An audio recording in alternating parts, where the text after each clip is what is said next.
ദുബായിൽ നിന്ന് ഇമ്പോർട്ട് ചെയ്ത പിസ്താഷ്യോ കുനാഫ ചോക്ലേറ്റ് വേണം. അതും നല്ല പ്രീമിയം ക്വാളിറ്റി നട്ട്സ് വേണം. അതുമല്ല നല്ല അടിപൊളി സ്പൈസസ് ആയാലോ, നല്ല ഡ്രൈ ഫ്രൂട്ട്സ് ആയാലോ.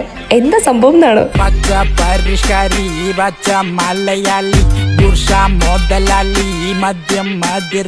ഞാനിപ്പോ നിൽക്കുന്നത് ലണ്ടൻ ലേറ്ററിൽ പുതുതായിട്ട് തുടങ്ങിയ പാം ഡെസേർട്ടിലാണ്. ഭയങ്കര premium quality dates, nuts, dry fruits, spices തുടങ്ങിയ എല്ലാ സാധനങ്ങളും ഇവിടെ കിട്ടും. UK-യിലെ ഇങ്ങനെയുള്ള ഷോപ്പുകൾ വളരെ കുറവാണ്. ദുബായിൽ നിന്ന് ഇമ്പോർട്ട് ചെയ്ത പ്രീമിയം ക്വാളിറ്റി സാധനങ്ങളാണ് ഇവിടെ വിൽക്കുന്നത്. വളരെ അഫോർഡബിൾ റേറ്റിൽ നട്ട്സ് ആണെങ്കിലും ഡ്രൈ ഫ്രൂട്ട്സ് ആണെങ്കിലും വളരെ ക്വാളിറ്റിയോടെ നമുക്ക് ഇവിടെ നിന്ന് എടുക്കാൻ പറ്റും. ആരോഗ്യം കുറച്ച് എന്നെ പോലെ ശ്രദ്ധിക്കുന്നവർക്ക് ഇതൊരു മസ്റ്റ് ട്രൈ ആണെന്നാണ് എനിക്ക് തോന്നുന്നത്. പക്ഷേ ഇനി മുതൽ ഞാൻ കുറച്ച് ആരോഗ്യം ശ്രദ്ധിക്കാമെന്ന് കരുതി.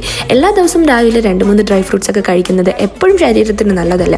അതുകൊണ്ട് കുറച്ച് നട്ട്സും ഫ്രൂട്ട്സും ഒക്കെ ഞാൻ അവിടെ നിന്ന് മേടിക്കുന്നത്. നാട്ടിലും ദുബായിലൊക്കെയാണ് ഇങ്ങനത്തെ ഷോപ്പുകൾ ഒരുപാട് ഞാൻ കണ്ടിട്ടുള്ളത്. UK-യിൽ ഇത് ആദ്യമായിട്ടാണെന്ന് എനിക്ക് തോന്നുന്നത്. ഇത് കൂടാതെ തന്നെ ദുബായിൽ നിന്ന് ഇമ്പോർട്ട് ചെയ്ത പ്രീമിയം ക്വാളിറ്റി ചോക്ലേറ്റ്സും ന്യൂറ്റിക്കോന്റെ